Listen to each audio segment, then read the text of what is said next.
오동현 TV, 서울의 소리, SMG TV, 법률닷컴 TV 시청자 여러분 반갑습니다. 정치 법률 시사 대표 방송 정법시대 그 첫 번째 막을 올립니다. 안녕하십니까? 저는 공동으로 진행을 맡은 법률닷컴 대표 추광규입니다.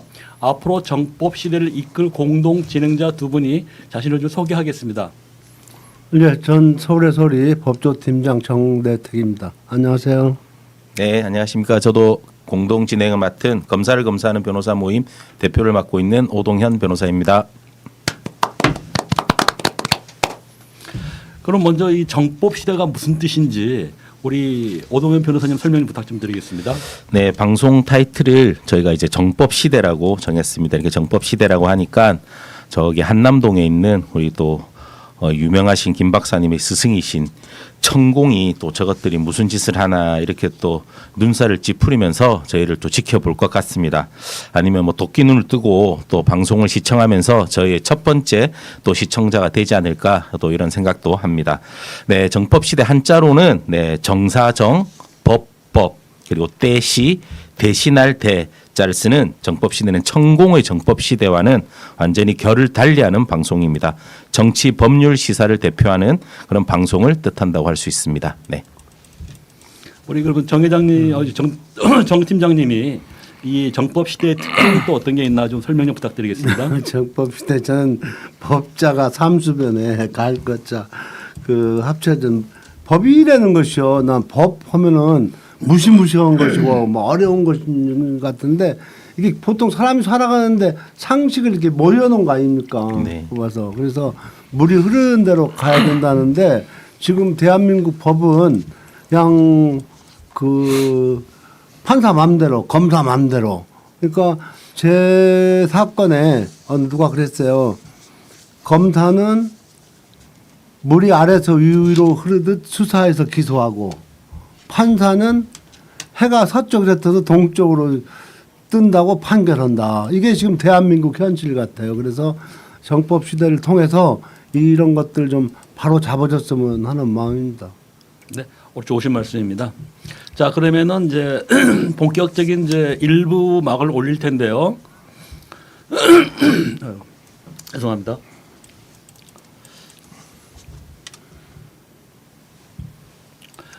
일부 순서는 이번 주 화제의 판결 그리고 다음 주 화제의 재판을 각각 살펴보는 코너가 되겠습니다. 첫 방송 이제 먼저 첫 번째 순서로 이번 주 화제의 판결 5분 브리핑입니다. 첫 번째입니다. 라인펀드 사건. 핵심 인물 김봉현 전 스타 모빌리티 회장으로부터 술 접대를 받은 검사에게 무죄를 선고한 판결이 대법원에서 뒤집혔습니다. 대법원 2부는 지난 8일 청탁금지법 위반 혐의로 기소된 검찰 출신 이주영 변호사와 나이업 검사 김봉현 씨에 대해 무죄를 선고한 원심 판결을 깨고 사건을 서울 남부지법으로 돌려보냈습니다. 대법원이 검찰 정권의 브레이크 없는 질주를 막아선 건 아니냐는 분석이 있는데 이 판결은 잠시 후 심층 분석해 보겠습니다. 두 번째 재판은 옹벽 아파트입니다. 산을 굴착에 만들어 대형 옹벽이 생긴 경기 성남시 백현동의 이른바 옹벽 아파트 시행사가 사용 검사 신청을 반려한 성남시를 상대로 낸 소송에서 최종 패소했습니다. 대법원 1부는 지난 9월 27일 백현동 아파트 시행사인 성남 R&D PFV가 성남시를 상대로 낸 사용 검사 신청 반려 처분 취소 소송에서 원고 패소 판결을 한 원심을 확정했습니다. 성남 R&D PFV는 백현동 아파트 사업을 주도한 아시아 디벨로퍼 등이 만든 특수 목적 법인입니다. 옹벽 아파트는 산을 굴착해 폭 300m, 높이 40에서 50m 규모의 옹벽을 설치한 뒤 지어졌습니다. 성남 R&D PFV는 아파트를 지은 뒤 성남시에 사용 검사를 신청했습니다. 성남시는 2021년 6월 옹벽에 붙은 커뮤니티 시설 3에서 5층을 제외한 개별 동에 대한 사용 검사를 완료한 뒤 시행사에 서류 보완 등을 요청했습니다. 한국지방공학회와 대한건축학회 안전성 검사 보고서를 제출하라고 한 것입니다. 하지만 시행사는 같은 달 단지 전체가 아닌 동별 사용 승인만 하는 것은 부당하다며 행정소송을 제기했습니다. 행정소송을 제기한 뒤인 2021년 8월 시행사는 다시 한번 성남시에 사용 검사를 신청하며 대한건축학회 보고서를 제출했습니다. 하지만 성남시는 같은 해 9월 옹벽의 계측 관리 등 유지 관리 계획서 재검토, 옹벽의 안전성 우려 상황 발생 시 이행 담보 방안 마련 등의 보완 요구를 시행사가 이행하지 않았다며 다시 사용 검사 신청을 반려했습니다. 이에 시행사는 또다시 행정소송을 제기했습니다. 1차 소송에서 패소한 시행사는 항소를 포기했고 2차 소송은 바로 수원고법으로 이송되어 진행됐습니다. 수원고법은 이 사건 사업계획 승인 조건에 절개지 사면에 대한 안전성 확보가 포함되어 있었지만 실제 설치된 옹벽의 계측기가 이런 조건에 부합한다고 보기 어렵다고 판단해 원고 패소 판결을 내렸습니다. 이와 관련 대법원 일부는 이 사건 처분의 처분 사유에는 이 사건 공동주택이 사업계획 승인의 내용에 따라 완공되었다고 인정할 수 없다는 것이 포함되어 있음을 전제로 이 사건 공동주택은 사업계획 승인의 내용이 된 조치계획에서 정한 계측 관리 사항 및 이행 담보 방안과 관련하여 사업계획 승인의 내용에 따라 완공되지 않았으므로 사용검사 신청 반려 처분이 적법하다고 본 원심의 판단이 정당하다고 봐 원심의 상고를 기획하여 원심 판결을 확정하였습니다. 이 판결은 현재 이재명 대표가 재판을 받고 있는 배임 혐의 재판에도 영향을 미칠 것으로 보입니다. 즉 한국식품연구원이 있었던 해당 부지를 종상향한 이유는 당시 공공기관 이전을 추진했던 박근혜 정부 국토교통부의 압력 때문이라고 주장해 왔기 때문입니다. 이재명 대표의 주장에 무게를 싣는 판결이라는 분석이 나옵니다. 세 번째 판결입니다. 박경기 아산시장 선거법 사건입니다. 2년 전 지방선거에서 상대 후보에 관한 허위 사실을 유포한 혐의로 당선 무효형이 지난 8일 확정됐습니다. 박 시장의 낙마로 아산시정은 당분간 혼란이 불가피하게 됐고 내년 4월 시장 재선거가 치러지게 됐습니다. 오늘 10월 16일 재보선에 이어 내년 4월에도 보궐선거가 치러지는 것입니다. 공소법과 관련 진혜원 검사는 페이스북에 올린 글을 통해 우리나라는 검사와 법관들이 민주주의를 전복할 수 있는 규정을 선거법에 두고 있다면서 재판에 배심자가 없기 때문에 유일무이한 시민 민주주의 통로는 선거밖에 없는데 선거마저도 관료들이 뒤엎을 수 있게 만든 것이라 지적한 바 있습니다. 즉 누가 싫으면 뭐라도 엮어 기소해 놓을 수 있고 당선 무효형을 선고받기 싫으면 몇 억을 주더라도 전관을 고용해서 법을 돈으로 살 수 있도록 해놓음으로써 법조인들에게 민주주의를 무시할수록 돈을 벌 수 있도록 인센티브를 주는 구조라는 것입니다. 진혜원 검사는 대안으로 어떤 사람이 어떤 범죄로 어떤 형을 선고받았는지 공개하고 피선고권은 그대로 유지하는 내용으로 법률을 개정하되 현재 진행 중인 재판에서부터 적용되도록 부칙의 적용 시점을 정하는 것이라고 설명했습니다. 즉 시민들이 당선인의 자격과 관련되는 범죄 혐의에 대해 직접 투표를 통해 배심원 역할을 할 수 있도록 하자고 주장한 것입니다. 진 검사는 지금은 민주주의 요체인 선거 결과를 법조인들이 전복할 수 있게 되어 있고 악화가 양화를 몰아내듯 사익주의자들이 공익주의자들을 수사와 재판으로 몰아낼 수 있도록 되어 있으며 그 과정에서 시민들이 판단할 여지를 남겨두지 않고 있다고 강조했습니다. 왜 선거 결과를 법률가들이 좌우하도록 두는지 국회의 자발적 노예화를 한탄한 것이죠. 진 검사는 이같이 말한 후 시민들의 자질을 믿고 시민들이 선거에서도 배심원이 될 수 있도록 시민들에게 선택권을 주는 것이 맞다고 주장했습니다. 진 검사의 주장에 정법시대는 열렬한 지지를 표합니다. 네 번째는요. 이번 주에도 그동안 이제 진행되어 온 재판 가운데 선고가 내려지는 사건들이 있는데요. 우선 한동훈 장관이 청담동 술자리 의혹과 관련해 김의겸 전 의원, 강진구 기자 등을 상대로 제기한 10억 손배소 사건 1심 선고가 오늘 16일 오전 10시 중앙지법 민사법정 356호에서 진행될 예정입니다. 앞서 청담동 술자리 의혹의 발단이 된 첼리스트는 지난 8월 21일 의혹 자체가 허구라고 법정에서도 강조했는데요. 첼리스트 A씨는 이날 서울중앙지법 민사합의 14부 심리로 열린 한동훈 국민의힘 대표의 손해배상 소송에 증인을 출석해 이같이 주장했습니다. A씨는 저는 태어나서 한 번도 그분들 직접 본 적이 없습니다. 라고 증언했습니다. 의혹의 핵심인 2022년 7월 19일에서 20일 윤석열과 한 대표가 청담동 술집에 온 사실이 없다고 재확인한 것입니다. 청담동 술자리 의혹은 형사사건도 진행 중인데요. 이와 관련 이와 관련 검찰은 지난 9월 12일 김의겸 전 의원 등 8명을 정보통신망 이용 촉진 및 정보 보호 등에 관한 법률 위반죄 등으로 재판에 넘겼는데요. 오는 11월 8일 오전 10시 30분 중앙지법 서관 524호에서 형사 13등에 진행하는 첫 번째 공판 기일이 열릴 예정입니다. 결국 1심 연사 사건을 맡은 중앙지법 민사합의 14부가 어떤 판단을 내리느냐에 따라 관련 형사 사건은 물론 다른 민사 사건에도 상당한 영향을 미칠 것으로 보입니다. 또 이 재판 결과에 따라서는 한동훈 대표의 정치적 행보에도 어느 정도 영향을 미칠 것으로 보입니다. 관건은 재판부가 김의겸 전 의원과 강진구 기자 등의 청담동 술자리 의혹 보도의 공익성을 따지면서 언론사의 표현의 자유를 어디까지 허용할 것인지 아닌지가 될 것 같습니다. 이날 선고 결과에 따라 한동훈 장관의 얼굴에 미소를 짓는 일은 없었으면 합니다. 사건의 진실 여부를 따라 언론의 자유는 폭넓게 보장되어야만 하기 때문입니다. 네. 이제 일부 순서인 메인 코너인 지난주 판결 가운데 정치 법률 시사와 관련된 사안을 가지고 심층 분석을 진행해 보도록 하겠습니다.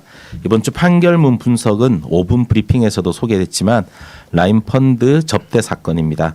정대택 법조팀장님께서 이 사건 개요와 그동안의 진행 상황 등에 대해서 설명해 주시겠습니다. 네, 그 라임 술 접대 전형직 검사 대법원 유죄 취지 파기환송 사건 말씀하시는 거죠? 그렇습니다. 네, 이 사건은 라임 사태의 주범 김봉현 전 스타 모빌리티 회장의 술 접대 사건입니다. 일명 대법원이 라임 사태 주범 김봉현 전 스타 모빌리티 회장으로부터 술 접대를 받은 전 현직 검사와 그 자리에 그 자리를 마련한 전관 변호사에게 무죄를 선고한 원심을 유죄 취지로 파기환송한 사건입니다. 이게 그러면은 이제 이 사건이 2019년도 7월경 서울 청담동에 있는 술자리에 라임 김봉현 그 라임 사태를 해결하기 위해서 뒷배질을 하는 그 검사들 그 담당 검사들을 불러가지고 술 접대를 하면서 그 금액이 114만 원으로 검찰은 수사해 가지고 부정청탁법으로 해서 이제 기소를 했는데 1심 재판 중에 그 옆에 잠깐 들렸다가 사람 둘을 띄어넣어 가지고 7명이 먹었다. 그래서 100만 원이 안 되니까 김영란법에 해당이 안 된다고 해가지고 1심, 2심이 무죄를 선고했던 사건입니다. 그런데 이번에 대법원에서 이건 잘못됐다. 유죄 취지로 파기환송됐기 때문에 귀추가 주목됩니다. 네, 네, 재밌는 사건입니다. 네. 네. 자, 그렇다면 오동현 변호사께서 이번 판결의 의미를 심층 분석해 주시기 바랍니다. 부탁드리겠습니다. 네, 이번 그 대법원에서 이제 그 파기환송 선고를 했는데 상당히 뭐 대법원의 판결 자체에 대해서는 당연히 바람직한 판결이라고 보고 있습니다. 이 사건과 관련해서 많은 짤들도 나오고 뭐 검사 불기소 세트라는 그 웃지 못할 그런 짤들도 많이 퍼지고 하지 않았습니까? 당연히 지금 이 대법원 판결에서는 그 접대 비용을 계산하는 부분에 있어서 검찰의 계산식이 잘못됐기 때문에 제대로 된 그 접대 비용을 계산을 해서 다시 재판을 하라는 취지로 다시 파기환송을 한 거고요. 지금 검찰의 논리대로라고 하면은 일단 접대 비용에서 그 당시에 있었던 5명을 나누고 그리고 또 그 임모 검사, 이모 검사가 중간에 먼저 자리를 벗어났기 때문에 그 자리를 벗어나고 난 이후의 비용들은 또 그 임모 검사와 이모 검사는 제외하고 그리고 5명 있는 중간에 옆방에 있던 뭐 청와대 모 행정관이 또 합석을 했기 때문에 그 6명 그분 또 어느 정도 일정 그 접대 비용을 부담하고 그렇게 해서 90몇만 원이라는 좀 웃지 못할 그런 계산을 한 것 같습니다. 그리고 이제 모 검사 같은 경우에는 이제 100만 원이 초과해서 이제 김봉현과 그 이제 이주영 변호사와 그 나무 검사는 이제 그 기소를 한 그런 상황이었습니다. 그렇지만 지금 대법원의 판결은 당연히 뭐 그 파기환송해서 다시 계산하라는 거는 바람직한 부분이고 저희가 환영을 합니다. 그렇지만 문제는 대법원에서는 지금 김영란법 위반에 대해서만 판단을 한 겁니다. 할 수밖에 없었던 게 검찰에서 일단은 뇌물수수와 관련된 부분에 있어서는 직무 관련성이 없다. 뭐 이런 취지로 해서 기소 자체를 하지 않았습니다.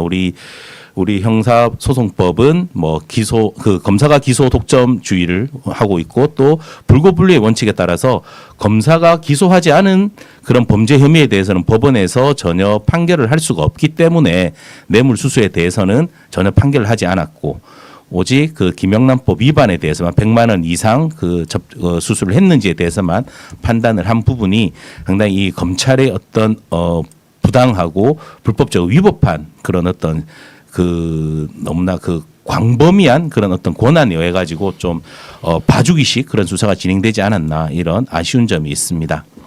그리고 또 아까 좀 처음에 말씀드린 바와 같이 그 임모 검사와 이모 검사는 100만 원의 그 접대 비용이 100만 원이 되지 않는다고 해서 아예 기소 자체를 하지 않았습니다. 기소 자체를 하지 않았기 때문에 법원의 판단 대상이 되지 않아서 법원은 그 두 검사에 대해서는 전혀 판단을 하지 못하는 그런 상황이었습니다. 이런 부분들을 봤을 때도 우리 어떤 형사소송법에 있어서 기소 독점주의라든지 이런 부분들이 반드시 또 개정이 되고 또 폐지가 되고 검찰의 권한이 검찰 개혁을 통해서 검찰의 권한을 상당히 축소시켜서 정말로 공정과 상식에 맞게 어떤 법적 절차가 진행될 수 있는 그런 계기가 되었으면 합니다. 네. 관련해서 그러면은 당시에 검찰이 왜 그 김영란법 위반으로만 기소를 했을까요? 뇌물죄 성격이 더 강한 거 아닌가요, 그 자체가? 금액 자체가 적은 금액이 아닙니다. 한 530만 원 가까이 되거든요. 접대 네. 하루 술값이 530만 원 가량 썼습니다. 뭐 그 통계에 의하면은 우리나라 중위소득 계층 그 한 달 수입이 한 570만 원 정도 된다고 합니다. 그러니까 우리나라 국민들의 어떤 중위소득 한 달 소득을 하룻밤에 이렇게 접대를 하면서 소비를 했는데도 또 당연히 그 당시 현직 검사들을 상대로 또 그 수사 대상인 김봉현이 접대를 했음에도 불구하고 직무 관련성이 없다, 대가성이 없다 이런 취지로 해서 뇌물죄 자체를 기소하지 않았습니다. 그리고 그 특히 남호 검사 같은 경우에는 이 사건 2019년 7월에 접대를 받고 그리고 2020년 초에 이제 라임 수사팀으로 들어가서 수사를 담당을 했는데도 불구하고 시간적인 차이가 있었기 때문에 직무 관련성이 없다는 그런 어떤 일반 국민들이 전혀 이해할 수 없는 그런 논리로 검찰에서는 어떤 면죄부를 씌워준 것 같습니다. 그렇기 때문에 이 지금 현재 뇌물수수와 관련해서는 지금 최근에 그 김건희 여사 사건 또 명품 수수백 관련된 부분도 문제가 되고 있지만 직무 관련성이라는 것 자체가 어떻게 보면은 그 검찰이 너무 자기들의 입맛에 맞게 기소를 하든지 불기소를 하든지 선택적으로 이게 기소 여부를 선택하는 데 있어서 너무 검찰에게 큰 그런 추상적인 그런 부분들로 해서 좀 큰 권한을 주는 것 같습니다. 누가 보더라도 이런 상당한 한 달 우리 국민들의 중위계층의 한 달 소득에 해당하는 금액을 하룻밤에 접대비로 사용을 했는데 이게 직무 관련성이 없다? 그러면 단지 어떤 개인적인 친분 아니면 좋아서 그렇게 술자리를 하진 않았을 거 아닙니까? 그 김봉현과 그 검사들과의 관계에 있어서 당연히 뭔가 바라고 검사들이 그런 권한을 가지고 있고 수사에 관련해서 그런 무소불위의 권한을 행사하기 때문에 당연히 접대를 했을 건데 그럼에도 불구하고 직무 관련성이 없다는 것은 전혀 일반 국민들의 법 감정에 맞지 않고 일반 국민들 이 부분에 대해서는 전혀 납득을 하지 못하고 있는 그런 상황이라고 생각합니다. 네. 그러니까 그 사건이 있을 때 검사가 이제 검사 기소하면서 그나마도 청탁금지법으로 해서 114만 원으로 계산해서 기소를 했는데 재판 과정에서 이제 그 피고인의 주장을 받아들여 가지고 93만 원이 된 것이죠. 네네 맞습니다. 네. 그러니까 그 아까 말씀드린 바와 같이 임모 검사, 이모 검사 같은 경우에는 그 술자리 중간에 이제 자리를 떠났기 때문에 그 둘은 일단은 그 이후의 비용에 대해서는 접대를 받지 않았다고 해가지고 100만 원 이하다 해서 기소를 하지 않았고 그 남호 검사 같은 경우에는 총 한 100만 원이 넘는 접대를 받았기 때문에 기소를 했는데 재판 과정에서 그 남호 검사와 변호인들의 주장이 그 이후에 그 옆방에 있던 그 전 청와대 행정관이 참석을 했고 그런 부분들을 계산을 하면은 한 90몇만 원밖에 접대 비용이 해당하지 않기 때문에 100만 원 네, 100만 원 미만이기 때문에 김영란법 위반이 아니다 이렇게 주장을 했습니다. 재판 과정에서. 그래서 1, 2심은 그 주장을 받아들여 가지고 무죄 선고를 한 거고요. 근데 이번 대법원에서는 다시 계산을 해라 뭐 그런 취지로 해서 다시 파기환송을 한 겁니다. 네. 유죄 취지 파기환송. 하여튼 세상이 그때 떠들썩했었어요. 관련해서 당시에 그러면은 김봉현 씨는 이런 검사 접대를 통해 가지고 어떤 뭐 이익이 봤다는 게 어떤 나온 게 있나? 아니면 어떻게 되나요? 뭐 실제로 그 당시에는 뭐 본인이 이제 라임 펀드 사건이 이제 막 문제가 되고 이슈화 되고 할 때였으니까 그 부분에 대해서 편의를 제공해 달라는 목적에서 하지 않았을까 다들 그렇게 뭐 합리적인 의심을 하지 않습니까? 그 이후에 그렇지만 뭐 그 재판 과정에 있어서는 이제 뭐 워낙 드러난 것도 많고 피해 규모도 엄청나고 그러다 보니까 뭐 김봉현 같은 경우에는 재판에 도주도 하고 뭐 그런 부분들에서 물론 중형은 선고되었습니다. 그렇지만 이 당시에는 접대 당시에는 뭔가 검찰에 뭔가 편의라든지 뭐 어떤 수사 과정에 있어서의 어떤 뭐 좀 유리한 방향으로 진행을 해달라는 그런 어떤 목적을 가지고 했을 거라고 다들 뭐 합리적으로 그렇게 의심을 하고 있다고 봅니다. 네. 이게 그러면 이제 파기환송이 됐는데 그러면 그게 어떻게 진행될 거라고 예상되는 게 부분이 있을까요? 뭐 대법원에서 파기환송한 취지가 그 계산식을 새로 하라. 그 일단 그 접대 비용에 대해서 계산을 새로 하라고 한 거기 때문에 당연히 그 대법원의 그 취지에 맞게 이제 다시 항소심에서 다시 그 계산을 새로 해서 그 뭐 기소 내용에 합당한지 부합하는지 김영란법 위반 해당하는지를 판단해서 뭐 유죄 취지로 파기환송을 했기 때문에 뭐 이 부분에 대해서는 뭐 유죄가 나오지 않을까 생각합니다. 네. 그러니까 당시에 이제 1심에서 무죄를 선고했던 게 예를 들어서 전체 술값을 포함한 게 아니라 이용 접객원들 그 이제 아가씨들 그 비용하고 밴드 비용을 제외해가지고 술값을 안분하거든요. 네. 그건 문제가 없었을까요? 그러니까 그 부분이 그 아까 말씀드린 그 임모 검사, 이모 검사 기소되지 않은 그 네. 검사들에 대해서는 자리를 뜨고 나서 밴드를 부르고 뭐 그렇게 했다고 해서 금액 자체를 100만 원 이하로 해서 기소하지 않은 부분인 거고 그 이후에 이제 남아 있었던 김봉현과 그 이중 변호사와 그 나 검사 같은 경우에는 그 세 명을 이제 이렇게 안분을 하다 보니까 114만 원 정도 해당해서 네 기소를 한 걸로 그렇게 네 보입니다. 네. 자 그러면 우리 정대택 팀장님께서는 지금 이제 숱하게 많은 이제 검찰과 싸움을 하고 있는데 그런 관련 그 검사들의 행태와 이들의 형태는 어떻게 좀 비교를 한번 해볼 수 있을까요? 그러니까 그 당시에 김봉현은 세상을 떠들썩하게 했었잖아요. 나임 사태로 피해자도 많고. 근데 제가 알기로는 그때 김봉현이가 구속됐다 보석으로 나와가지고 그 완전히 그 법조 브로커들 이제 브로커 이제 현직 검사 정관을 이용해 가지고 사건을 조작하던 시점 아니에요. 그래서 아까 말씀드린 김봉현은 엄청난 특혜를 받았다고 봐야죠. 보고 그 과정에서 현직에 있는 검사가 그 술접대를 받으면서 남부지검에 있는 사건을 조작해 준 거 아니에요. 엄청난 사건이죠. 그러니까 지금 대법원에서도 지금 이제 판결을 보게 되면은 구체적 판단 내용을 보게 되면 이런 내용이 나오거든요.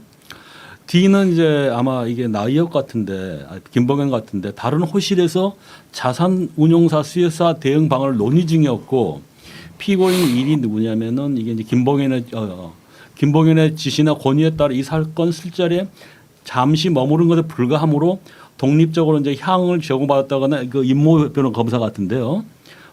피고인들과 함께 향을 소비했다고 평가하기 어렵다고 봤었거든요. 자 그렇다면은 사실상 검사들이 당시에 그 술집에서 수사 대응 방안을 노린한 그런 자리가 됐다는 얘기인데 이런 부분은 좀 문제가 그 더 직무 관련성이 더 크지 않을까요?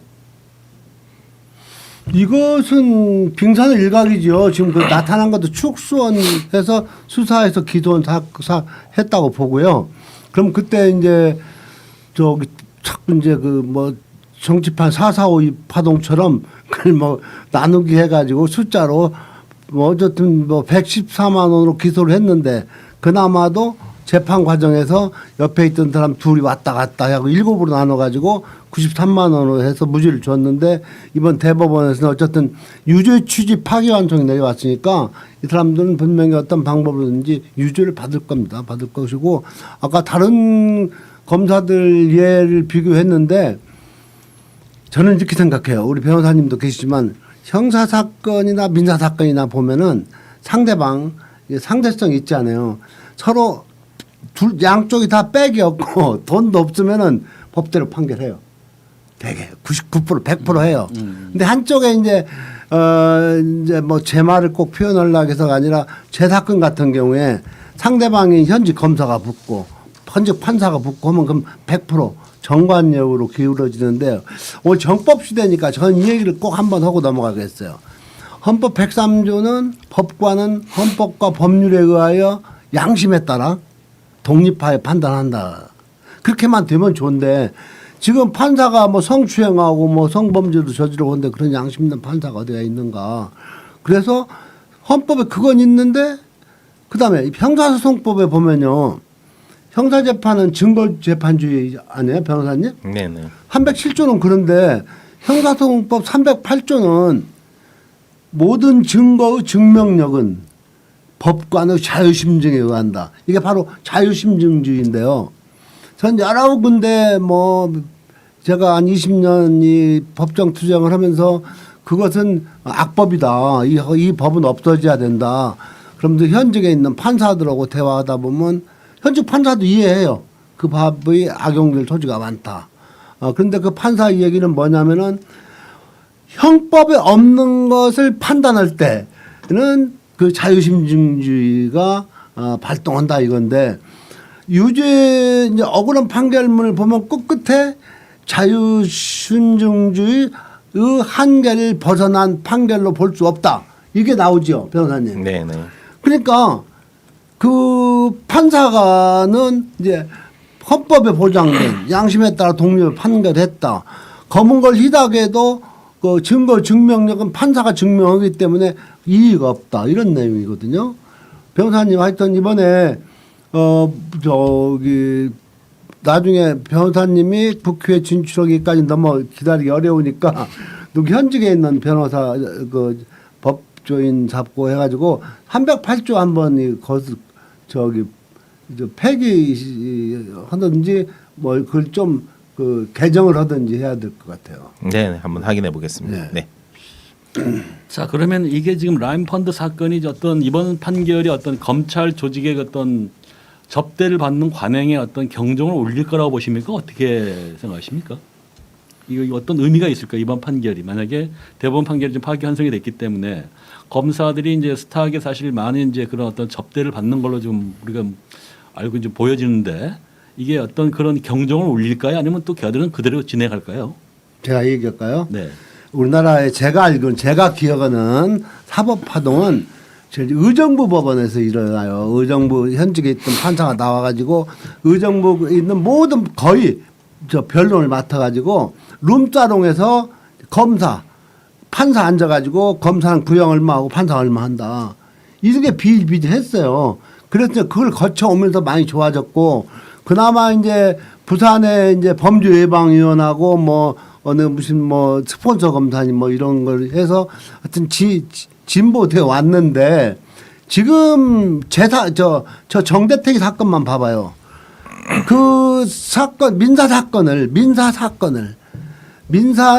사건은 약정은 불변이다. 정대택한테 이길 수 없다. 하니까 이제 윤석열 처가 최윤수 딸 윤석열 처가 검사 권력을 부적절한 관계를 맺고 검사 권력을 이용해서 흰 백지에 도장이 보인다. 그 대검에다 없는 허위의 문서를 감정하고 해가지고 조작질 하잖아요. 거기서 이제 또 그것도 안 되니까 법무사가 마침 자수하니까 그 다음 권력을 찾아간 게 윤석열인데 그쪽으로 넘어가면 이 얘기가 길어지니까 하여튼 지금 검사는 스스로 지금 검사로 있다가 나온 이성윤 같은 사람 봐봐요. 같은 동기 윤석열한테 너 이 새끼 죽고 싶나 했다고 하잖아요. 그러니까 두 가지예요.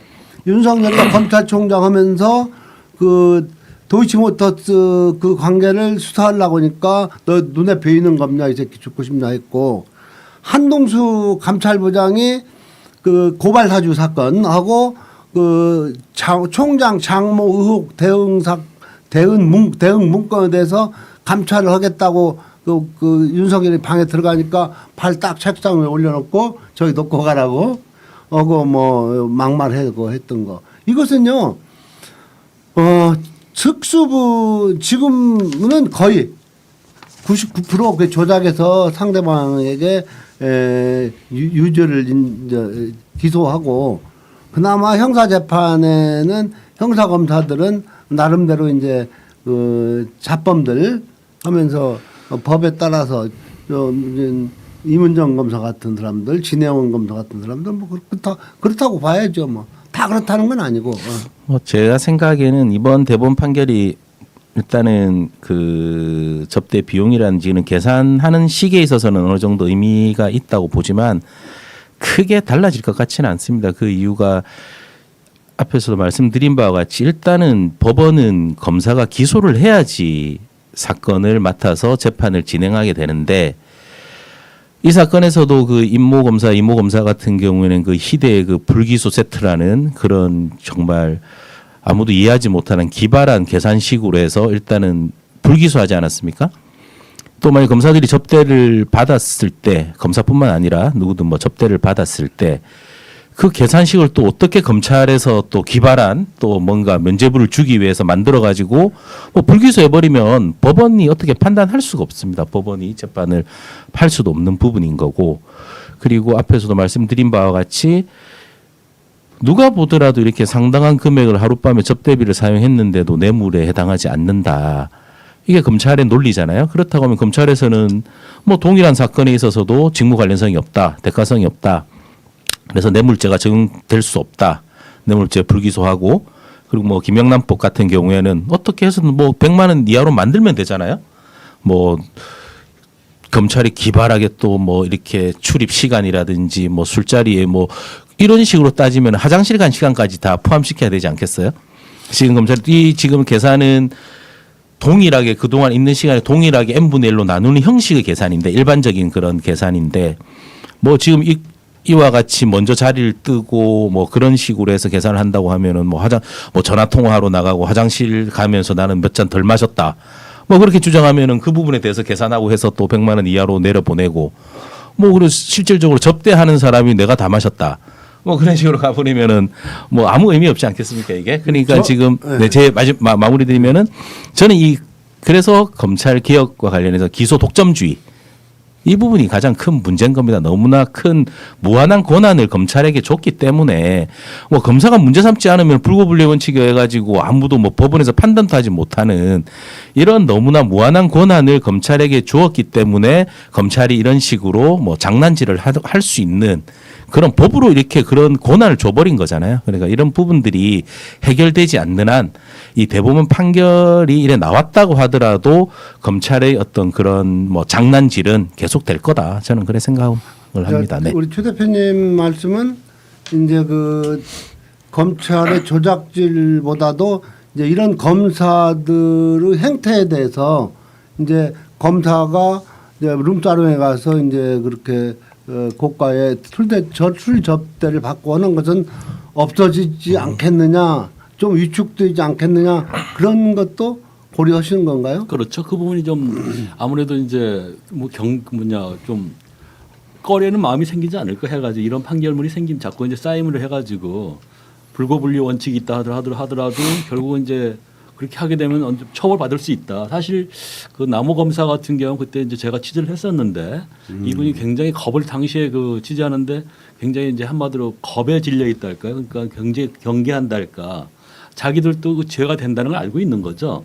그러니까 상당히 이제 그 저자세라 할까요? 응답하는 게 뭐 그런 태도를 보이셨던데 글쎄 지금 이번에 그래서 이제 이번 판결이 이제 오늘 처음으로 저희가 정법 시대 첫 번째 방송을 올리면서 한번 이런 부분을 갖다가 좀 들여다보자 해서 지금 이제 말씀을 올리고 있는데요.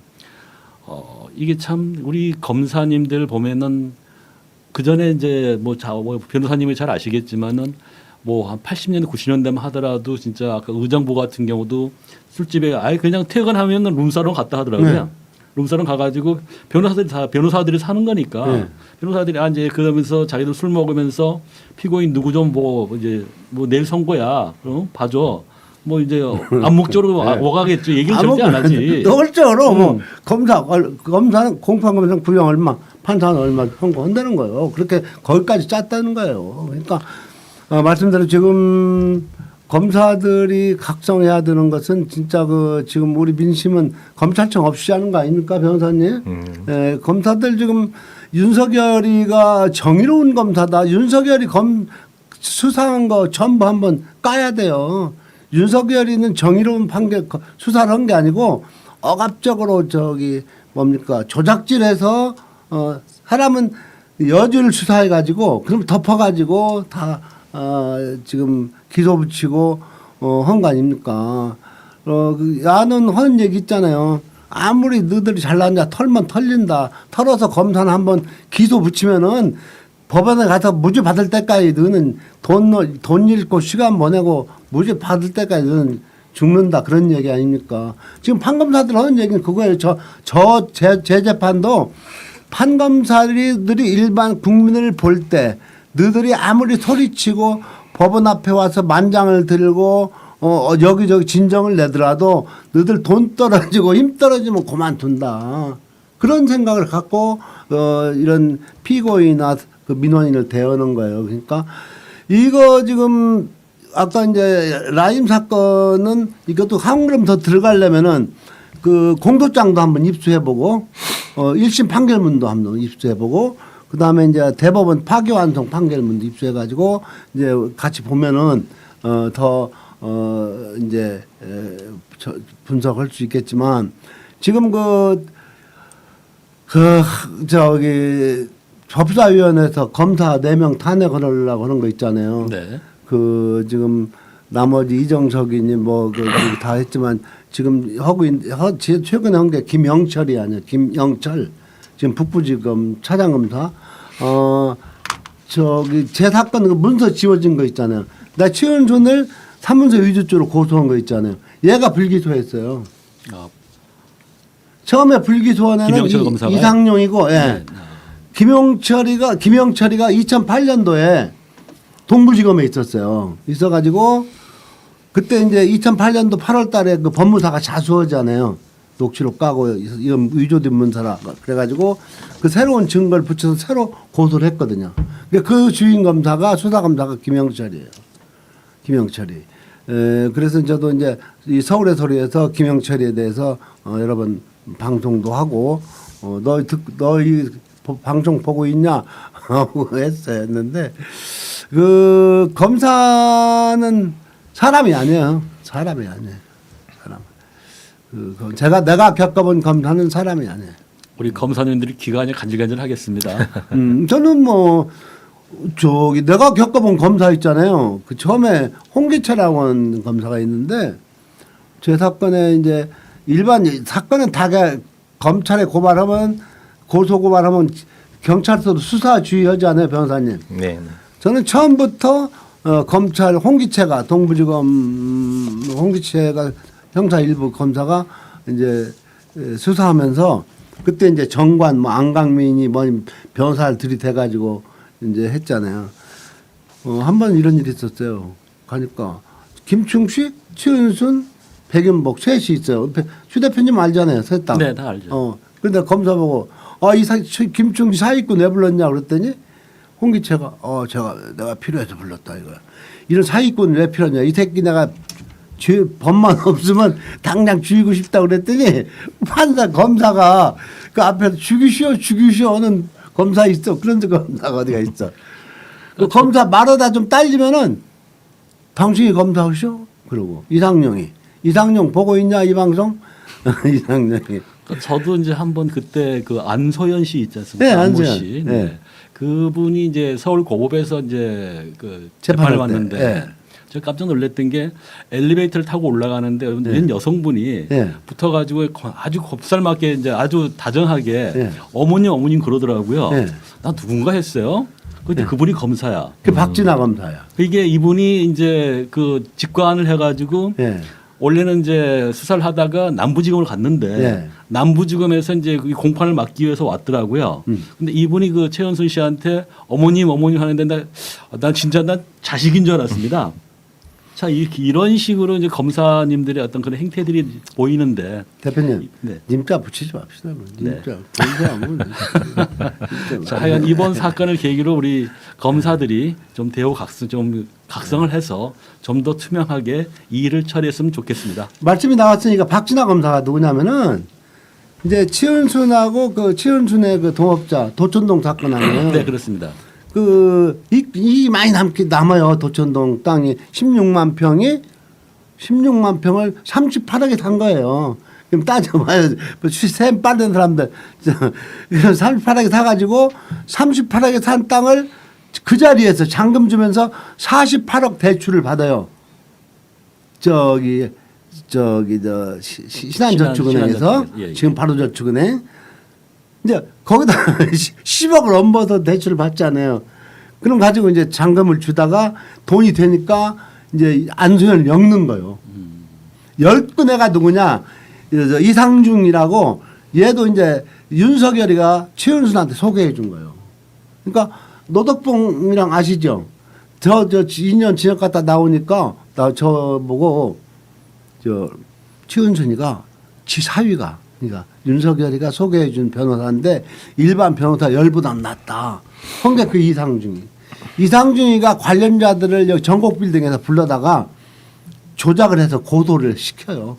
이 사건 이것도 그 민주당 의원들 이것도 본부장 비리에 포함해 가지고 국정 특검해야 돼요. 이상중이가 그 관련자들을 불러다가 그 안수현을 모함하는 고소장을 작성해서 그러니까 추 대표님 방청원 그 재판에서도 강모 씨라고 난 고소 안 하려고 했는데 시켰다고 해요. 법정에서. 그러면서 그 사람 보고 당신이 최은순을 고소해야 되는데 안 했냐고 했잖아요. 판사가. 이런 사건이에요. 그래서 검사는 정말로 수사권을 뺏어야 되고 검찰청을 없이고 기소청으로 해서 해야 대한민국이 정말로 오늘 뭐 노벨 문학상도 이제 수상은 선진국이 됐는데 그 검찰은 아프리카 수준의 검사들. 그래도 대부분의 검사들은 이제 네. 형사부나 공판부 검사들은 열심히 일하십니다. 그러다 인정하는 거고요.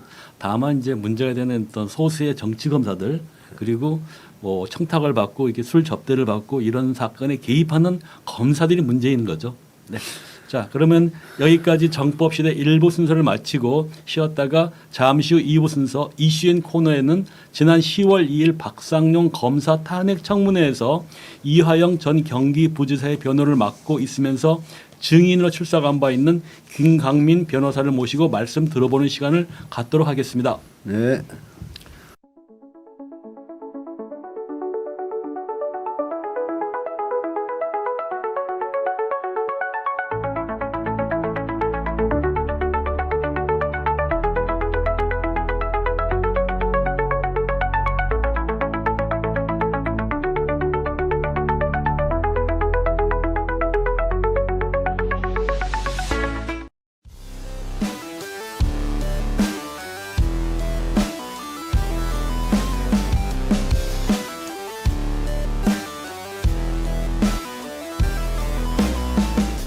지금부터 정법시대 2부 순서인 이슈인을 시작하겠습니다. 참고로 이슈인은 한 주간 재판이나 법률과 관련한 화제의 인물을 모시고 심층적으로 살펴보는 코너입니다.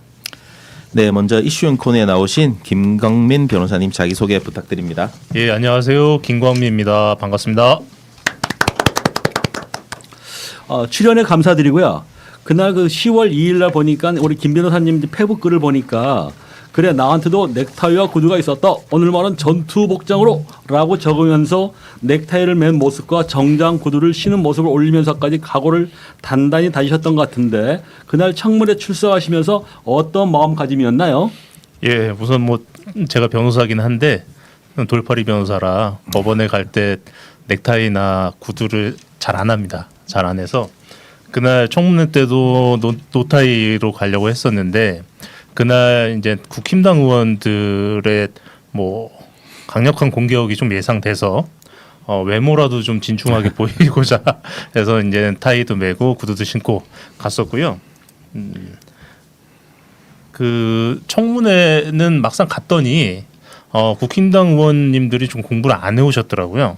공부를 안 해오신 건지 아니면 꼬투리 잡을 만한 사항이 없을 정도로 팩트가 깔끔한 건지. 그래서 사실상 뭐 그렇게 공격은 많지 않았고요. 그리고 이제 박상용 검사가 나왔어야 되는데 박상용 검사가 안 나와버리는 바람에 사실상 이화영 전 부지사님 단독 청문회 비슷하게 됐고 지금까지는 이화영의 목소리가 실질적으로 밖으로 전달된 적이 없었습니다. 항상 이 변호인들 통해서 간접적으로 전달됐었는데 그날 처음으로 이화영의 목소리가 직접 국민들에게 전달됐다라는 것에 있어 상당히 큰 의미가 있는 청문회였다고 생각합니다. 네, 상당히 결연한 각오셨던 것 같습니다. 네, 본격적인 일문일답에 들어가기 전에 지난 2일 박상용 검사 탄핵 청문회에서 나온 국민의힘 주진우 의원의 질문과 이화영 전 부지사의 답변을 보도록 하겠습니다. 절대 말씀하시면 안 됩니다. 이재명 지사의 재판을 도와줬다는 거예요. 김성태 회장이 만약에 이걸 생으로 지어내서 거짓 폭로를 한다라고 하면 그것을 왜 두려워합니까? 저 녹취를 틀려면 전부 다 트세요. 저렇게 부분만 짜집게 해가지고 꼭 검찰이 하는 행태처럼 하시네. 이화영 전 경기부지사와 변호인들은 대북 송금 조작 사건은 희대의 검찰 수사 조작 사건이라고 주장하고 계시는데 그 부분에 대해서 김강윤 변호사님 설명 좀 부탁드리겠습니다. 우선은 대북 송금이라는 게요. 경기도가 구체적으로는 이화영 부지사가 북한 김성애에게 내가 너희들에게 스마트팜을 지어주겠다라고 약속하고 그 약속을 지키지 않으니까 거기에 대해서 김성태라는 희대의 의리남이 갑자기 나타나서 왜 우리 화영이 형한테 화를 내냐? 그깟 스마트팜 비용 내가 대신 내겠다라고 해서 500만 불을 그냥 줬다라는 것 하나 하고 그 다음에는 그 방북에 목숨을 걸고 방북의 모든 인생을 건 이재명이라는 경기도 지사가 너무 북한에 가고 싶어서 안달이 났는데 북한에서 초대를 안 해주니까 김성태가 또 갑자기 나타나서 이재명과 사전 논의도 없이 아무런 교감도 없이 야 내가 돈 좀 줄 테니까 이재명 좀 초청해줘 해서 300만 불을 줬다라는 이런 스토리의 사건인데요. 네. 우선은 사건 자체가 사실 성립이 안 됩니다.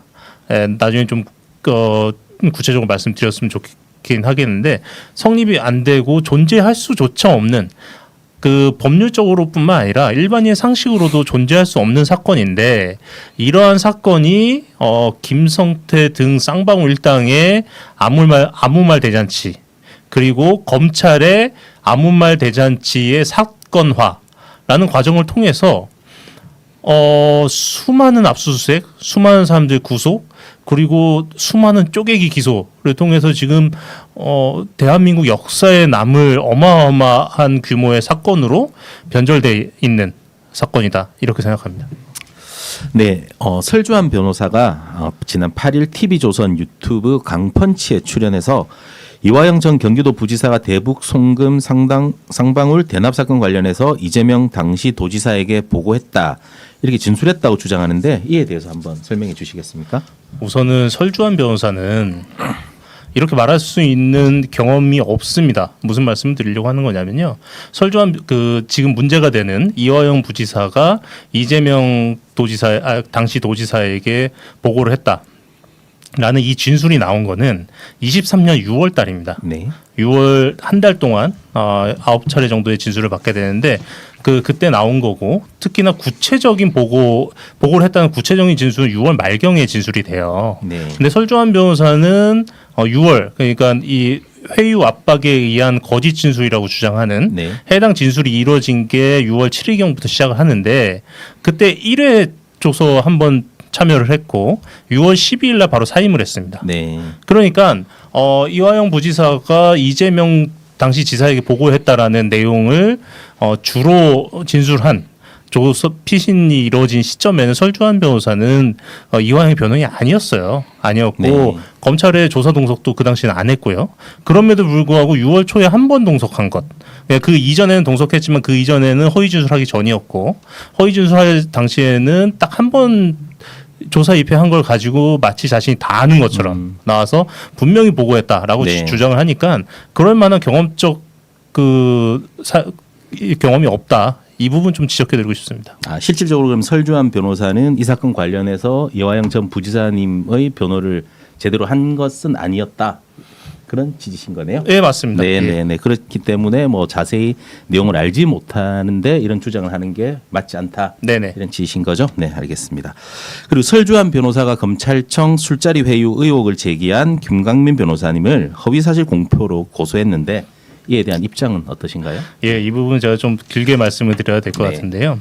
이화영 부지사의 주장은 이렇습니다. 이 부분 관련해서는 이화영 부지사가 상당히 자세하게 글로 설명해 놓은 자료도 하나 있고요. 또 하나는 당시 관련 정황, 그러니까 설주환 변호사가 이러이러했다라는 정황을 그 당시에 일반인 접겨놓은 그 지인에게 이야기한 녹취록도 있어요. 네. 이 부분은 그 구치소에 녹음한 거를 저희가 확보를 했고 내용인즉 뭐냐면 수사하는 과정에서 설주환 변호사가 구체적으로는 이제 수원지검인데 수원지검에서 더 구체적으로 얘기하면 주로 송민경 검사하고 논의를 하면서 본인에게 허위 진술을 강요했다라는 거예요. 네. 그 방식은 뭐냐면 그 설주환 변호사 그 당시에는 그 이후에는 민주당을 탈당했지만 그 당시에는 민주당 법률위원회 부위원장이었습니다. 네. 그래서 내가 지금 민주당에서 보내서 왔고 특히나 이재명 대표실의 보좌관하고도 긴밀히 소통을 한다. 네네. 이재명 대표실의 입장은 당신이 이재명에게 이 정도 보고했다라는 정도의 진술을 해라 하고 너는 빠져나가라.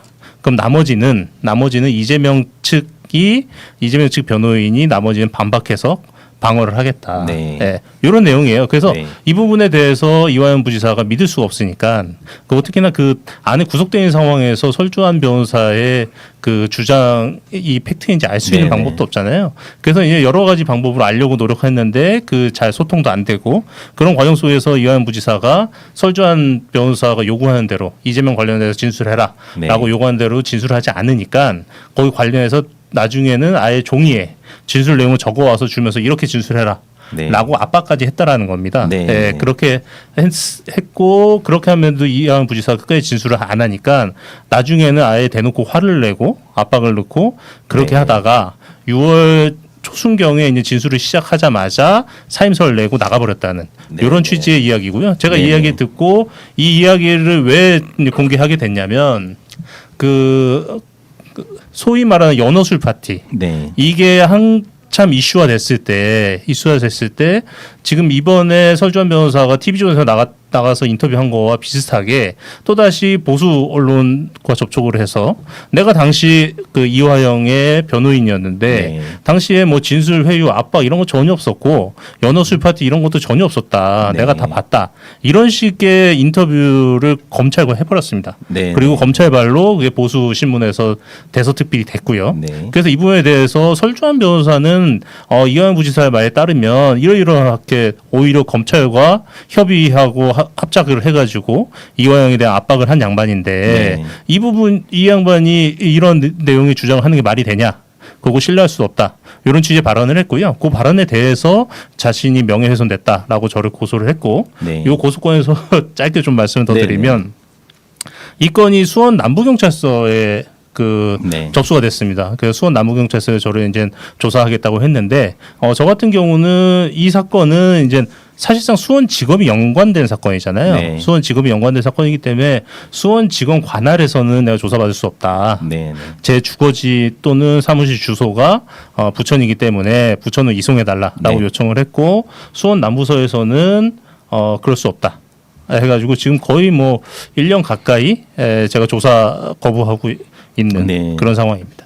뭐 남부서에서 특별히 이송을 안 해주는 이유가 이유는 있나요? 그겁니다. 예, 네. 제가 이제 그 변호사이면서 경기도의회 의원인데요. 네. 경기도의회가 수원 광교에 있습니다. 네네네. 수원 광교에 있기 때문에 그 현재지 현재지로 봤을 때 김광민의 현재지로 봤을 때는 네, 네. 수원 남부서도 관할이다. 네. 그렇기 때문에 수원 남부서에서 반드시 해야 된다라고 주장을 하는 거고요. 네. 여기에 대해서 저는 아니 그 경기도 의회는 회기 때만 가서 회의만 하는 곳이고 제 출마 제 지역구는 부천이다. 그럼 당연히 부천으로 보내줘야지 왜 그 경기도 의회가 있다라고 수원 남부서에 하냐? 그러면 네. 경기도 의원 156명은 전부 다 수원 남부서에서 조사를 해야 되냐? 이렇게 뭐 서로 핑퐁을 하고 있습니다. 뭔가 정치적인 목적이 좀 보이네요. 네, 보통. 저도 그렇게 네. 생각하기 때문에 네, 그리고 네. 수원 남부서에서 본인들 말로는 우리는 객관적으로 하겠다라고 하는데 100번 양보해서 수원 남부서가 객관적으로 한다고 하더라도 네.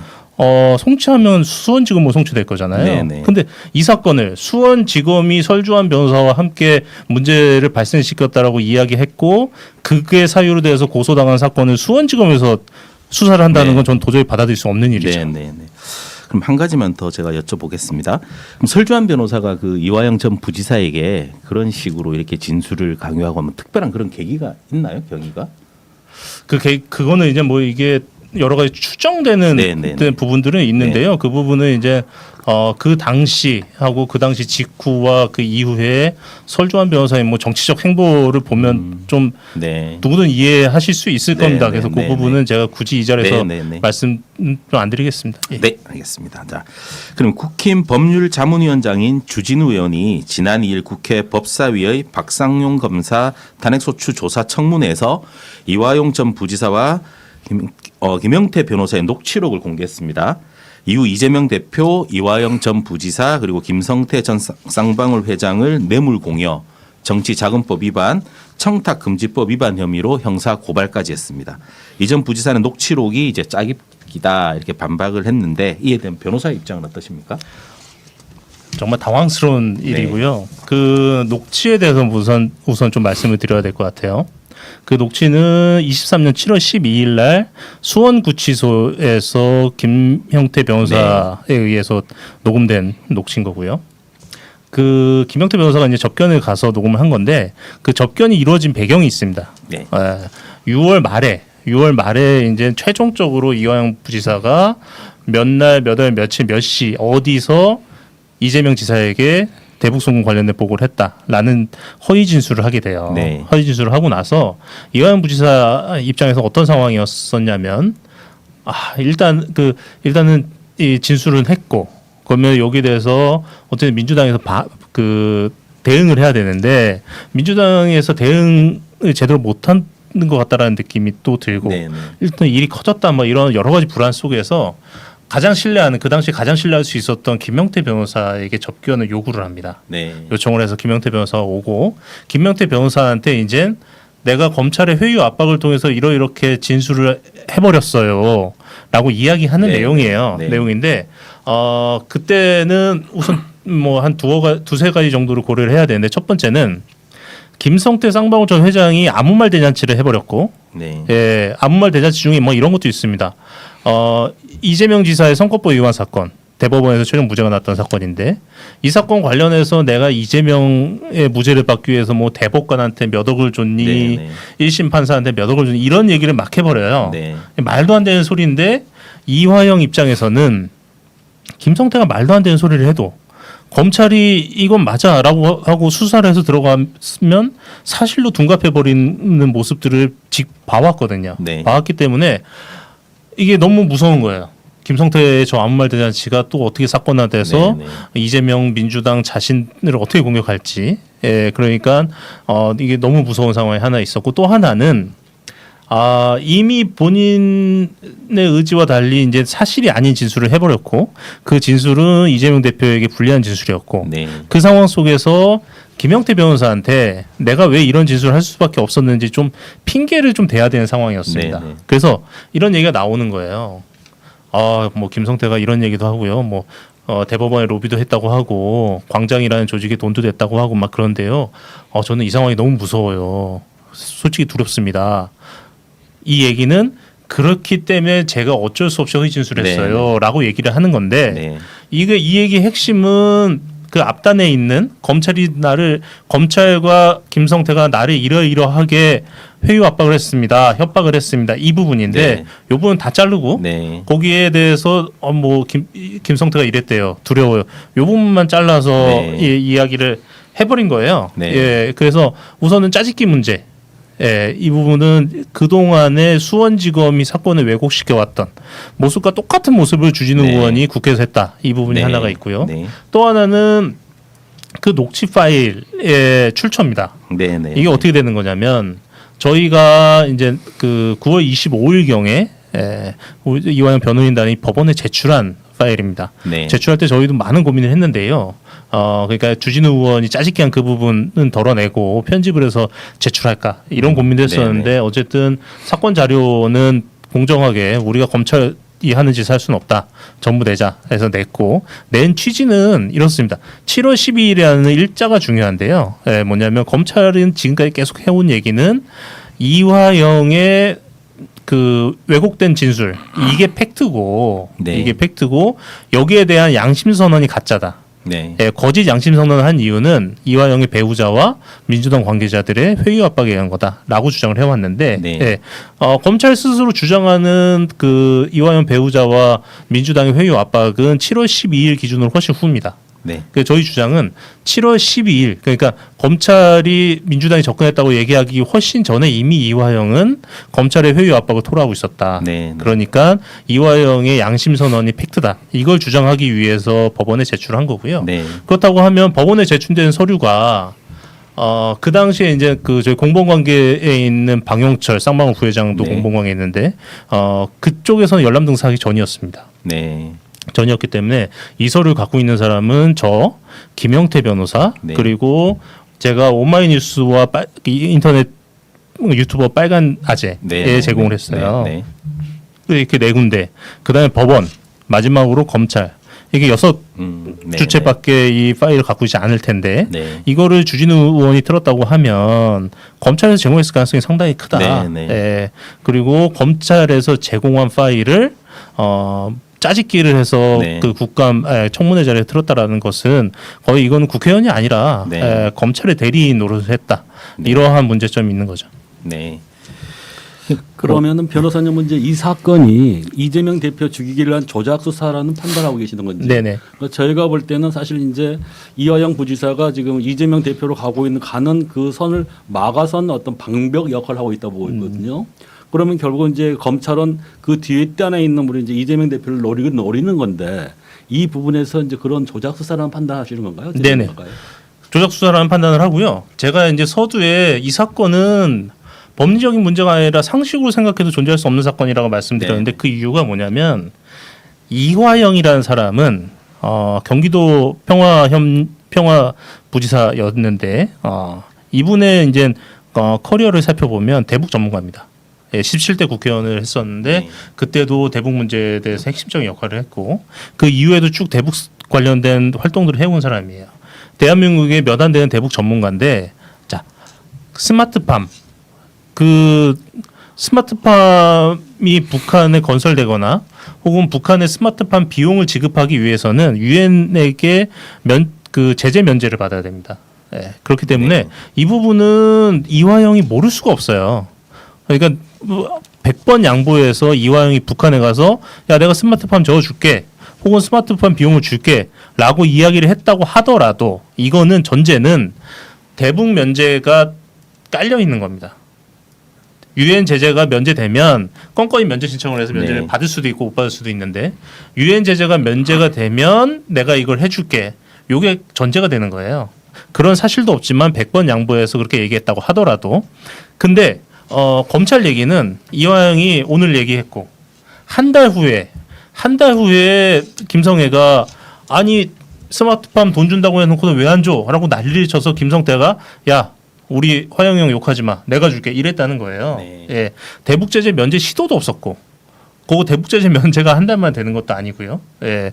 그렇기 때문에 이거는 대북 사업에 대해서 아주 기초적인 지식만 있다라고 하더라도 이건 존재할 수 없는 프레임이라는 걸 알 수가 있습니다. 두 번째는 이 부분은 이 사실을 너무 잘 알고 있기 때문에 나중에 이 포인트를 가지고 내가 지금 허위 진술을 한다 하더라도 나중에 이 포인트로 사실관계를 바로잡을 수 있을 거다라고 생각을 해서 요 함정을 파놓고 허위 진술을 한 부분이긴 한데요. 뭐냐면 방북 비용, 이재명 지사의 방북 비용 300만 불입니다. 네. 이 내용은 뭐냐면 북한이라는 집단, 그러니까 검찰은 당시에 이제 북한이라는 집단은 그냥 말 그대로 상식이랑 일도 없는 무슨 그 괴물들이 모여 사는 그런 집단이라고 생각을 하고 있었던 걸로 보여요. 하지만 뭐 북한이라는 집단도 나름대로 통치 체제가 있고 어떠한 통치 논리에 따라서 운영되는 국가입니다. 그 국가가 한국과 지난 오랜 기간 동안 수많은 뭐 정상회담도 했고 여러 가지 방북이 있었잖아요. 이렇게 방북을 하면서 쌓여온 로직이 있습니다. 그 로직은 뭐냐면 정상회담. 네. 정상회담의 경우는 북한에서 비용을 지불한다. 그리고 정상회담이 아닐 경우는 방북자 측에서 비용을 지불한다. 네. 그런데 그 비용 지불은 후불로 한다. 예를 들면 경기도지사가 방북을 했으면 방북해서 발생한 비용도 있을 거 아닙니까? 네. 안에 교통수단도 있을 거고 그때 리오남이 얘기했다는 건 뭐 헬기도 띄워야 되고 벤츠도 동원해야 되고 하니까 돈이 많이 든다 이랬다는데 헬기 뜨고 벤츠 동원되고 뭐 최고급 숙소에서 숙박을 하고 했다고 하면 그 모든 비용은 경기도 측에서 지불하는 건 맞지만 후불로 됩니다. 네. 나중에 정산서가 날라오고 그럼 그 정산서에 따라서 경기도가 나중에 후불로 지급을 하는 거예요. 근데 리호남이 김성태한테 야 이재명 지사 방북하려면 헬기도 띄워야 되고 벤츠도 있어야 되고 최고급 호텔도 묵어야 되고 문재인 대통령이 했던 것 이상으로 우리가 의존해 줘야 되는데 그러려면 한 500만 불 들어. 그러니까 김성태가 좀 깎아줘 해서 300만 불을 했다는 거예요. 네. 이거는 그동안의 남북 관례에 따르면 있을 수가 없는 일입니다. 네, 예. 어떤 식으로 의전할지를 사전 협의는 가능하되 의전이 끝나고 나면 거기에 따른 정산서가 넘어오고 정산에다가 돈을 주는 거예요. 그러니까 검찰과 김성태가 야 이재명 방북 비용으로 300만 불 줬잖아. 너도 이거 알고 있었지라고 얘기했을 때 이화영 부지사는 그냥 웃긴 거예요. 그 상황이. 네. 말도 안 되는 상황이고 그러면 야 이 정도는 내가 오케이 인정해도 나중에 그 북한과 남한의 관례를 들어서 반박하면 충분히 네. 반박이 가능할 거다라고 네. 생각해서 반박을 보류해놓고 인정을 한 거고요. 이런 내용을 봤을 때 이 모든 내용은 상식적으로 성립할 수가 없는 내용이다. 그럼에도 불구하고 검찰이 김성태를 동원해서 이러한 그림을 그려놓고 이화영을 잡아넣어서 회유 압박을 했던 거는 결국 이걸 통해서 최종적으로는 이재명을 공격하기 위한 네. 기획이었다 이렇게 생각하는 거죠. 네.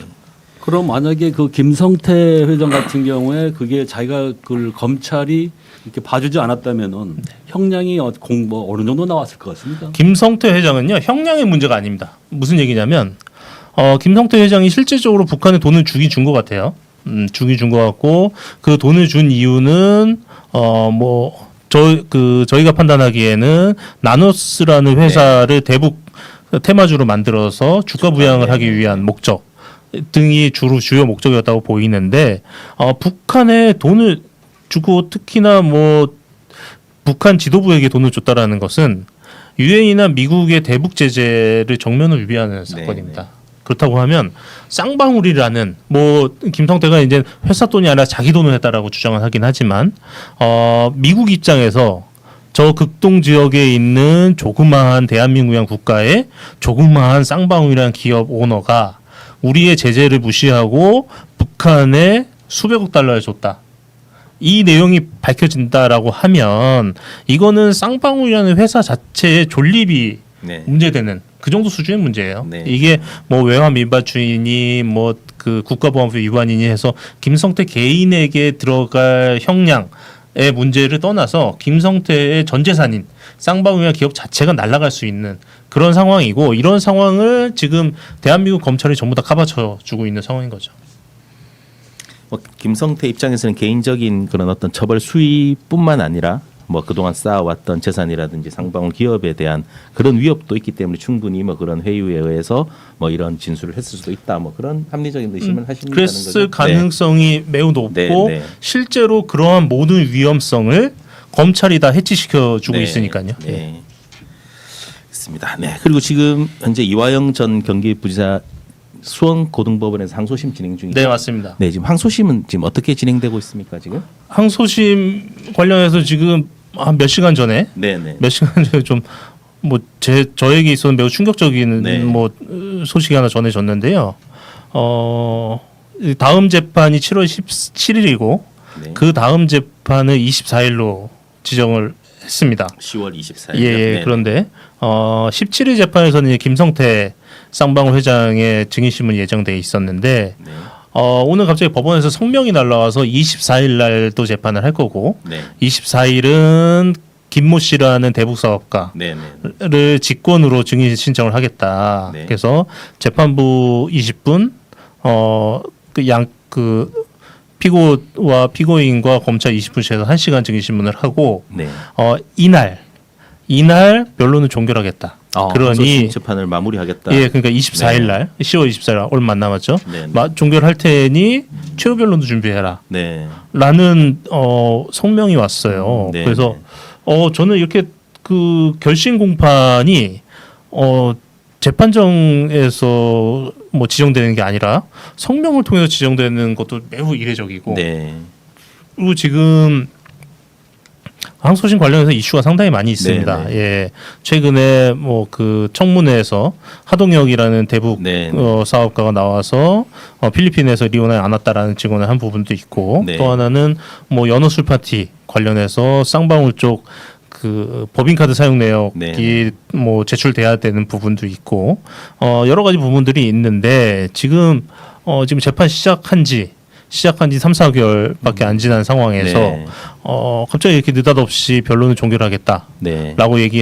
해버리니까 저희 일단 변호인 입장에서는 뭐 사실상 시쳇말로 멘붕 상황입니다. 네, 네. 예, 지금 해야 될 게 너무나 많은데 이 많은 것들을 아예 다 생략을 하고 네. 변론을 결심을 해버린다라고 하니까 이게 재판부가 어떤 의도가 있는 게 아닌가라는 네. 뭐 그러한 뇌피셜까지 생겨버리고 지금 이거 어떻게 대응해야 될지 이제 요 방송 끝나면 바로 네. 저기 변호인들끼리 모여가지고 좀 긴급 회의라도 해야 될 것 같은 그런 상황입니다. 네, 지금 1심 이후에 이제 새로 밝혀진 부분들도 많이 있고 해서 항소심에서 좀 다퉈야 될, 준비해야 될 부분들이 많이 있는 많이 있습니다. 상황이잖아요. 예. 예.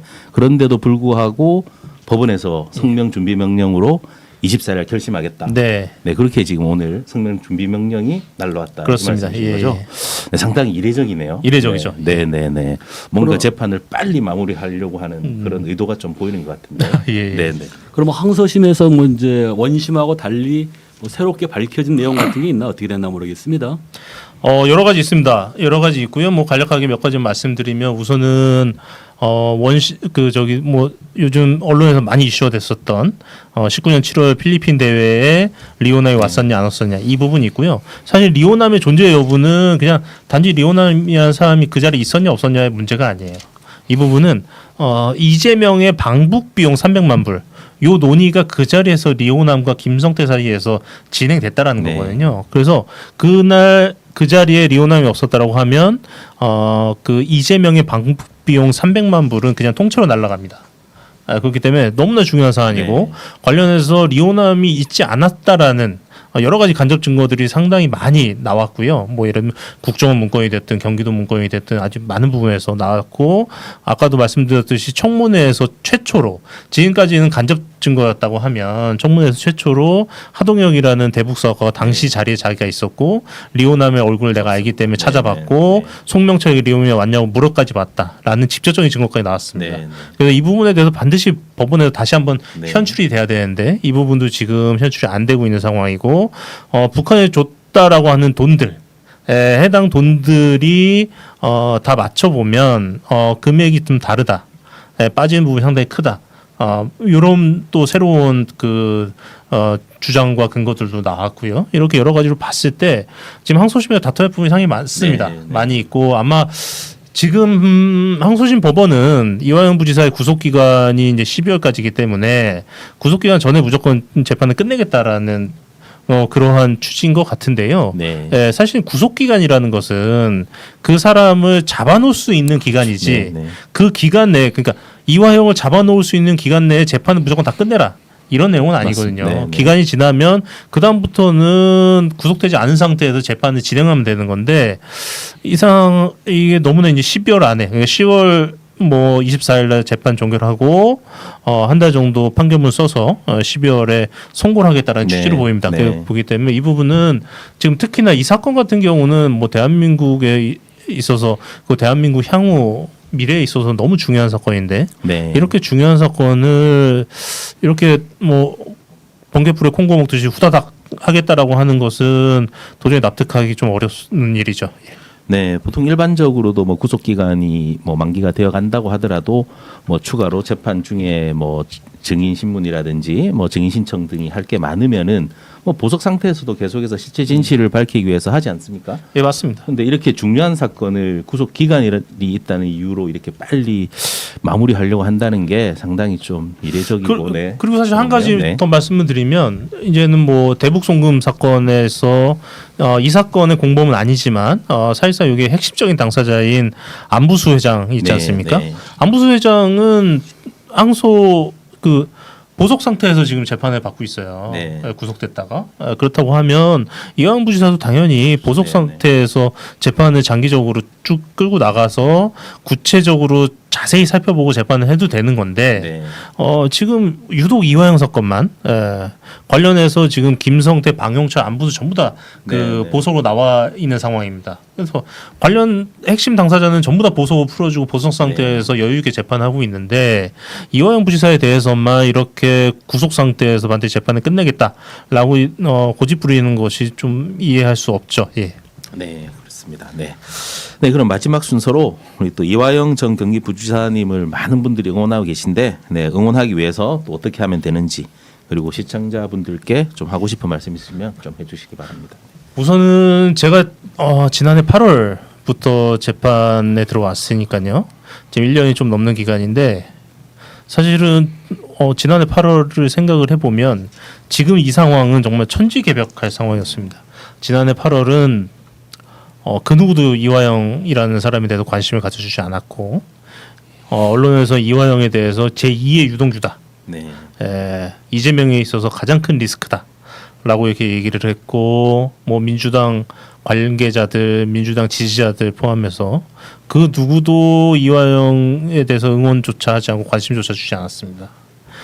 근데 이제 이화영의 진심이 알려지고 양심 선언하고 이분이 어떤 과정 속에서 허위 진술하게 됐는지가 알려지면서 이제 지금은 아주 많은 분들이 이화영을 응원하고 지지해주고 있죠. 네. 그리고 이러한 이화영에 대한 응원과 지지 그리고 관심이 저는 법원과 검찰에게도 상당한 부담이 될 거라고 생각을 합니다. 그래서 이 사건은 특히나 검찰이 마음대로 날뛰게 놔둬서는 해결될 수 없는 사건이기 때문에 검찰에 대한 견제를 위해서라도 이화영에 대해서 국민들이 계속 관심을 가져주셔야 된다라고 생각을 하고 있고요. 또 하나는 그 오랜 재판 그리고 쪼개기 기소. 지금 현재 이화영 부지사가 사건이 3개입니다. 네. 같은 기간에 조사한 사건인데 이걸 다 쪼개기 기소를 해가지고 사건이 3개나 돼서 3가지 사건이 진행되고 있어요. 3가지 사건이 진행되면서 뭐 변호사 비용도 그렇고 생활비도 그렇고 해서 사모님이 상당히 큰 경제적 어려움을 겪고 있습니다. 그래서 사모님에게 좀 후원도 해주셨으면 좋겠고 저랑 같이 변호하셨던 김해철 변호사가 쓴 나는 고발한다라는 책도 있습니다. 예, 저는 저자가 아니라서 저한테는 인쇄는 안 들어오는데 이 책도 많이 사서 읽어주셔야 도움이 될 것 같고요. 무엇보다도 말씀드렸듯이 끝까지 관심 가지시고 응원 주셔야 이화영 부지사도 그렇고 저희 변호인단도 그렇고 힘내서 싸울 수 있을 것 같습니다. 예. 네. 자, 오늘 출연해 주신 김광민 변호사님에게 감사드리고요. 앞으로도 항소심에서 진실을 밝히기 위해 수고해 주십시오. 저희가 도울 수 있는 일이 있으면 얼마든지 힘을 보태도록 하겠습니다. 이상으로 정법시대 첫 번째 방송을 마무리하도록 하겠습니다. 다음 주에도 이 시간에 시청자 여러분을 만나 뵙도록 하겠습니다. 감사합니다. 감사합니다.